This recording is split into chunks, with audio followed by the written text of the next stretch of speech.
मियाँ साहब की बात में तो बहुत वज़न है, लेकिन जो बात वो कह रहे हैं, वो तो अब तारीख़ का हवाला है ना, उसकी बुनियाद पर वो इस दफ़ा कैसे वोट लेने का इरादा रखते हैं। ये तो ऐसे ही है, जैसे पीपल्स पार्टी कहती है कि ज़ुल्फ़िकार अली भुट्टो के साथ बड़ी ज़्यादती हुई, बेनज़ीर भुट्टो के साथ बड़ी ज़्यादती हुई, इसलिए आप हमें वोट दो। लोग तो वोट नहीं देते।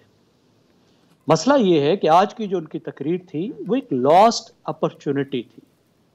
उन्होंने माज़ी की विक्टिमहुड की बात की, जबकि वो इस वक़्त जिस वक़्त वो बात कर रहे थे, तो इस वक़्त 2 साल से वो सबसे जो सिविलियन सेक्शन में जो ताकत के सबसे बड़े हिस्सेदार हैं, वो इस वक़्त वो खुद हैं।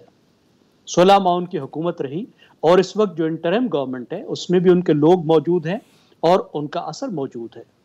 तो 2 साल से वो ताकत के हिस्सेदार हैं और वो पुरानी मज़लूमियतों का रोना रो के अपनी जगह बनाने की कोशिश कर रहे हैं। तो लोगों को तो कहते हैं कि वैसे ही हाफ़ज़ा जो है वो इतना मज़बूत नहीं होता कि इतना पीछे जाए। तो पिछली बातें करके वो किस तरह से मोबिलाइज़ करेंगे, कि किस तरह का नैरेटिव बनाएँगे।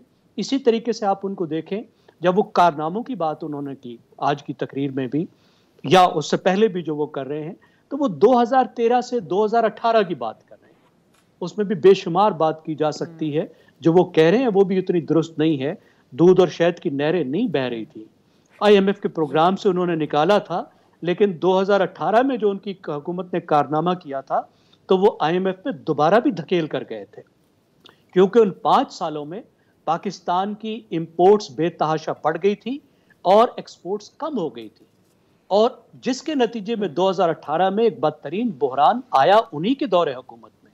पिछले 4 साल की गलतियों की वजह से $18 बिलियन का ट्रेड डेफिसिट हुआ, 2.26 ट्रिलियन का आपका जो था वो बजट का खसारा हुआ। तो बहरान में तो वो धकेल पर गए चले, लेकिन अगर वो सच्ची बात भी होती, ठीक भी होती, वज़न भी होता, तो अभी वो 16 महीने का क्या बताएँगे?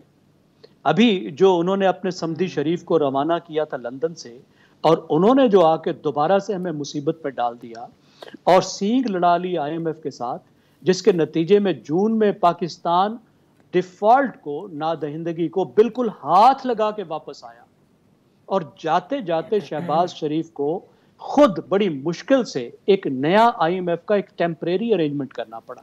जो पिछला प्रोग्राम था वो तो फेल हो गया ना। तो इस हुकूमत के दरमियान में अभी जो उनके 16 महीने में लोगों ने तकलीफ़ें अभी झेली हैं, लोगों को तो वो याद हैं। तो एक तो वो पिछली बात को भी ठीक कॉन्टेक्स्चुअलाइज़ नहीं कर पा रहे। फिर अगर कोई आगे का पैगाम देना है, तो कोई इस तरह का आपको क्या पैगाम नज़र आया जिसके नतीजे में लोग मोबिलाइज़ हो जाएँ? राइट्स का पैगाम हो।